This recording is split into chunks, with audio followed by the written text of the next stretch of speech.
Retina पे focus कर पाते हैं by changing the thickness of the lens of the I. Illusions किस किस टाइप के होते हैं? इल्यूजन्स हमारे यूनिवर्सल इल्यूजन्स होते हैं जो सबके साथ होते हैं। And first topic of the day is socio cultural influence on perception. Basically ये कह रहा है कि हमारे hello everyone, welcome back to Power with Psychology. कैसे हैं सब? मेरा नाम है सान्या चंद्रानी एंड आज के सेशन में we are going to look at class 11 chapter number 4 last part which is a part 3। तो हमने अब तक सेंसेशन कवर कर लिया है, परसेप्शन कवर कर लिया है, परसेप्शन का मोनोक्यूलर क्यूज कवर कर लिया है, साथ ही साथ अटेंशन कवर कर लिया है। So today we are going to talk about binocular cues and illusion. Session के लिए as ही excited है? Okay, let's begin our session knowing a little about Power Within. Power Within, as you know, came in 2018 and it has guided more than 10k plus individuals in the field of psychology. ये हमारे कुछ courses हैं, आप देख सकते हैं। RM batch is for your bachelors in psychology. जो भी लोग अपने अंडर ग्रेजुएशन में साइकोलॉजी परस्यू करना चाहते हैं उनके लिए है ये, उनके ड्रीम यूनिवर्सिटी के लिए। सो सीवीटी यूजी आपको क्रैक करना होगा exam and you can do this through RM batch. Alright, Lakshya batch is for your CVT PG which is for your masters in psychology. Saphalta batch है आपके MPhil clinical psychology, now known as MA clinical psychology, RCI approved. And Sankalp batch is for your UGC NET exam and साथ ही साथ gate exam. सो अगर आप इनमें से कोई भी एग्जाम को टारगेट कर रहे हैं एंड क्लियर करना चाहते हैं या आपको अपने बेसिक्स क्लियर करने हैं तो Aadhaar batch is the best for you. Alright, so admission सबके ओपन है and you can do so. You can also contact the number given below to make further inquiries. Alright, ये हमारे कुछ पास्ट 4 साल से टॉपर्स रहे हैं and they all have scored AIR India rank 1 by Power with in Psychology. Right, so if you also want to be one of them, आपको पता है which course is the best for you. So content देख लेते हैं एक बार, हमने कहाँ cover कर लिया है। एज आई टोल्ड यू कि we have covered the whole starting portion and हमारा बस अब बहुत छोटा पोर्शन बचा है टुवर्ड्स द एंड का। ऑलराइट, सो आई होप आप ही सेशन के लिए एक्साइटेड है एंड हम जो भी करने वाले हैं आज। So let's begin. सबसे पहले we have talked about monocular cues. क्या होते हैं monocular cues? Are those cues which we see from one eye. जो एक आंख हमारे को डेप्थ परसेप्शन बताती है, that is monocular cues. Binocular cues क्या होगा? इसका एग्जैक्ट ऑपोजिट।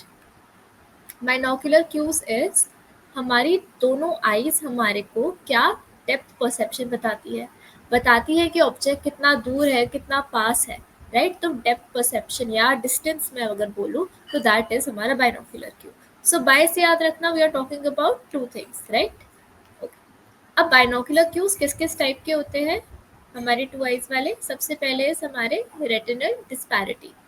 रेटिनल डिस्पैरिटी क्या होता है कि हमारी जो लेफ्ट आई है एंड जो हमारी राइट आई है, दोनों के रेटिना पे एक अलग इमेज फॉर्म होगी। ऑलराइट, रेटिना आपको पता है कहाँ होता है? It is at the back of our eye, जहाँ पे इमेज बनती है। राइट, तो लेफ्ट आई पे और राइट आई पे दोनों पे टू डिफरेंट इमेजेस बनेगी। ऑलराइट, ज्यादा अंतर नहीं होगा, स्लाइटली डिफरेंट होगी। राइट, और फिर इन दोनों आईज की इमेजेस जो बनी उनके बीच में जो डिफरेंस होगा, difference in the distance between the two images, that will give you information about कि ऑब्जेक्ट कितना दूर है या फिर कितना पास है। फॉर एग्जाम्पल, अगर यहाँ पे डिफरेंस था 5 और 2 का, राइट, तो यहाँ पे ज़्यादा गैप नहीं था, मतलब स्मॉल रेटिनल डिस्पैरिटी थी, मतलब ऑब्जेक्ट दूर है। राइट, डिस्टेंट है ऑब्जेक्ट, फार अवे है। पर अगर लार्ज रेटिनल डिस्पैरिटी हुई, यहाँ पे 2 था, यहाँ पे 10 था, तो यहाँ पे एक लार्ज रेटिनल डिस्पैरिटी देखी हमने लेफ्ट और राइट आई पे, तो इसका मतलब क्या है? ऑब्जेक्ट हमसे पास है, तो object is closer to us. Alright, तो आई होप आपको ये समझ आया होगा कि कितना रेटिनल डिस्पैरिटी क्या होती है। राइट, नेक्स्ट इज हमारा कन्वर्जेंस। कन्वर्जेंस क्या होता है? For example, I want you to do this thing. आप अपने पास कोई भी पेन लीजिए। Right, so I have one pen with me and bring it like close to your eyes. Right, and you will notice कि जैसे object आपके पास आता जाएगा, आपकी जो आंखें हैं they go inward. Right, they start converging inwards the closer the object comes. Right, तो कन्वर्जेंस क्या होता है? इट इज बेसिकली जब हमारी आईज इनवर्ड टर्न हो जाती है जैसे ही ऑब्जेक्ट पास आ जाता है। राइट, और अगर ऑब्जेक्ट हमसे दूर होता है तो हमारी आईज आउटवर्ड कन्वर्ज होती है। राइट, इनवर्ड कन्वर्ज नहीं होती। इसका मतलब है कि हमारी जो ऑब्जेक्ट है वो दूर है, राइट। तो through retinal disparity and convergence हमें पता लगता है ऑब्जेक्ट हमसे कितना पास है या फिर कितना दूर है। ऑलराइट, आई होप आपको ये क्लियर था। Then next is accommodation. Accommodation क्या होता है? Accommodation is a process basically जिससे हम इमेज को अपने रेटिना पे फोकस कर पाते हैं by changing the thickness of the lens of the eye. So अगर आपने साइंस में ये चैप्टर कभी पढ़ा होगा तो आपको पता होगा कि हमारे आई का लेंस होता है, राइट। हमारी जो आई का लेंस होता है वो थिक होता है एंड उसकी थिकनेस चेंज होती रहती है डिपेंडिंग कि ऑब्जेक्ट कितना ज़्यादा दूर है या पास है। तो अगर ऑब्जेक्ट पास होता है तो जो हमारा लेंस होता है उसकी थिकनेस बढ़ जाती है, इंक्रीज हो जाती है। और अगर हमारा ऑब्जेक्ट दूर है तो इसका एग्जैक्ट ऑपोजिट हो जाता है, ठीक है। जो लेंस की थिकनेस है इट रिड्यूसेस। एंड ये कौन काम करता है थिकनेस का कंट्रोल करने का? हमारी सिलरी मसल्स।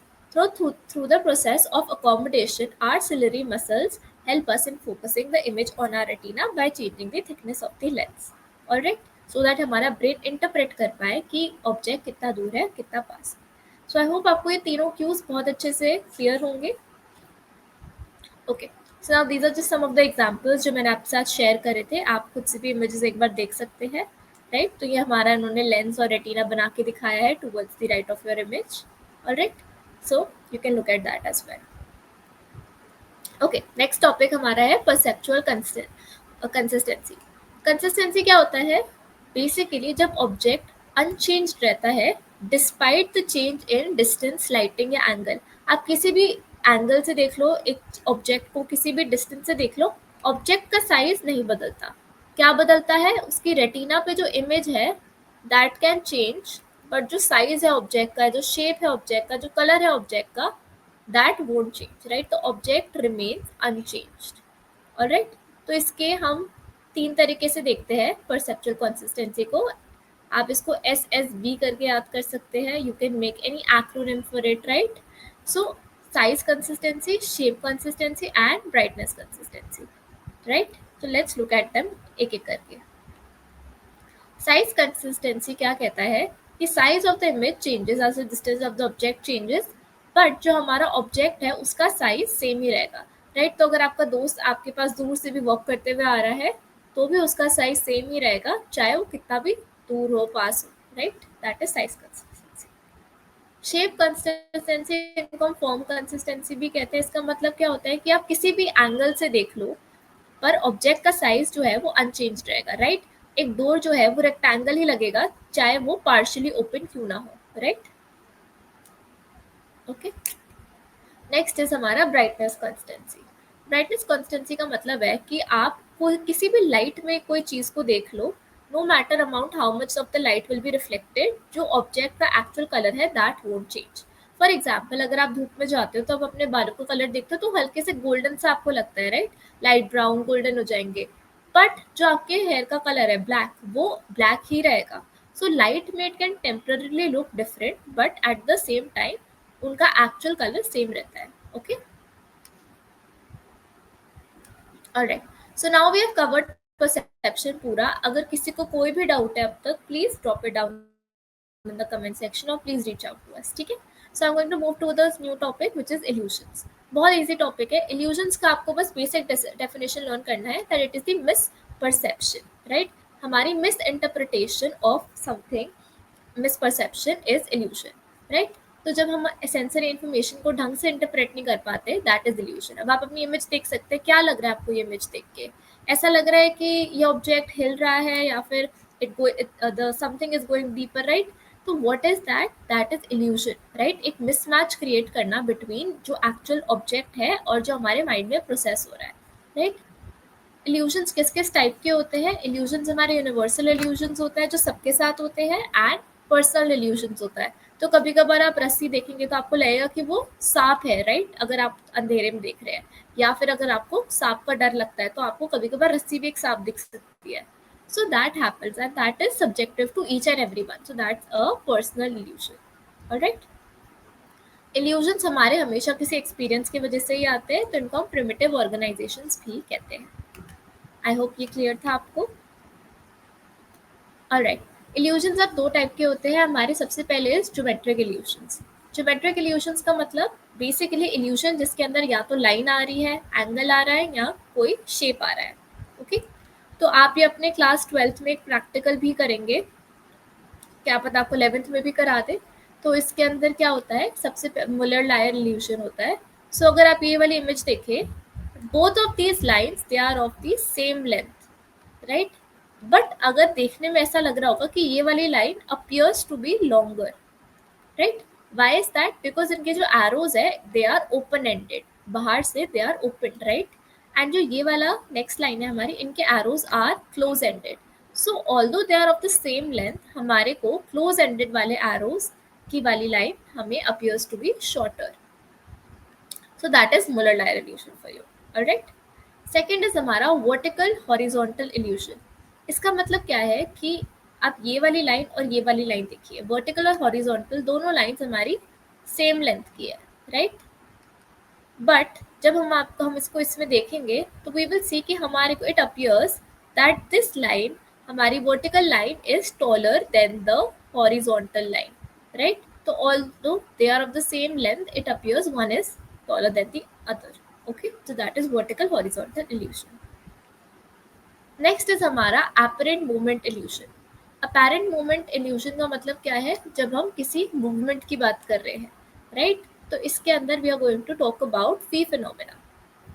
Phi phenomena क्या होता है, जब हम motionless pictures को एक साथ प्रोजेक्ट करते हैं, राइट. जब ऐसे स्टेशनरी ऑब्जेक्ट्स को हम एक के बाद एक दिखाते हैं तो हमें लगता है the object is moving. Now I will give you an example. आपने, आई एम श्योर अपने बचपन में वो बुक्स यूज़ करी होगी जिसको अगर आप फ्लिप करते हो तो ऐसा लगता है कि द ऑब्जेक्ट जो पिक्चर बनी होती है that it is moving, right. आपने फ्लिप बुक्स देखी होगी, या फिर अगर आपने मूवीज या कार्टून्स देखे हैं जिसमें एक एक करके इमेज शो होती है but it appears that it is moving, right. तो दैट इज हमारा phi phenomena. Another example could be of your Diwali lights. Diwali lights आपने देखी है कि they although they are blinking in rapid succession, एक एक करके ब्लिंक होती है, बट हमें ऐसा लगता है कि दे आर मूविंग. ऐसा लग रहा है it is continuous and it is moving, but ऐसा नहीं होता. It is just a illusion that is happening, right. तो ये हमारा फी फिनोमेना होता है. This is an important concept. Okay, so यहाँ पे कुछ एग्जाम्पल्स दिए, आप खुद से भी इन्हें पढ़ सकते हैं एक बार. Alright. Okay, last topic of the day is socio cultural influence on perception. Basically ये कह रहा है कि हमारा कल्चर हमारे परसेप्शन को अफेक्ट कैसे करता है. तो सबसे पहले तो आपको जानना है कि परसेप्शन इंटायरली यूनिवर्सल नहीं होता है. परसेप्शन हर एक इंसान के लिए सेम नहीं होता है. हर किसी के लिए परसेप्शन सब्जेक्टिव होता है, मतलब अलग अलग तरीक़ों से लोग समझते हैं दुनिया को. एंड ये हमारे कल्चर, इन्वायरमेंट और एक्सपीरियंसेस से काफ़ी इम्पैक्ट होता है, राइट. तो हम अगर डिफरेंट डिफरेंट कल्चर्स से कोई एक ही चीज़ देखें, हम उनको समझेंगे एक डिफरेंट वे में, राइट. एक स्टडी करी गई to see this, and the study was by Segall Campbell, right. And the study was done on remote African villages versus western urban areas. तो जब इन्होंने स्टडी करी तो उन्होंने पाया जो अफ्रीकन्स थे they were the most affected by vertical horizontal illusion. Vertical horizontal illusion क्या था, जब vertical lines appear to be taller than the horizontal lines, right. और ऐसा क्यों था, because they used to live in an area where it was काफ़ी forest वाला area था वो, right. So they used to have a lot of trees and all. So trees, if you have seen, they are in a horizontal manner and they are in a vertical manner and they keep reaching upwards, right. तो इसलिए हम verticality उनकी over estimate कर लेते थे, right. And in the second example they talked about westerners. तो उन्होंने देखा westerners are the most affected by Muller-Lyer illusion. And why is that? Because they live in houses which has like a lot of right angles, right. तो क्या होता है कि वो underestimate कर लेते हैं the length of lines, right. वो अंडर एस्टिमेट कर लेते हैं एरो हेड्स. तो दैट इज वाई उनको काफ़ी ज़्यादा they get prone to your Muller Lyer illusions. Alright. So I hope आपको ये वाला एग्जाम्पल क्लियर था. And if you have more examples on perception and culture, please comment down them below and I okay. So the session is over. I hope you like the class today. And अगर आपको कोई भी doubt है, again you can reach out to us. I hope you like the session. Thank you so much for watching everyone, and I'll see you in our next class for a new chapter. All right, bye, take care.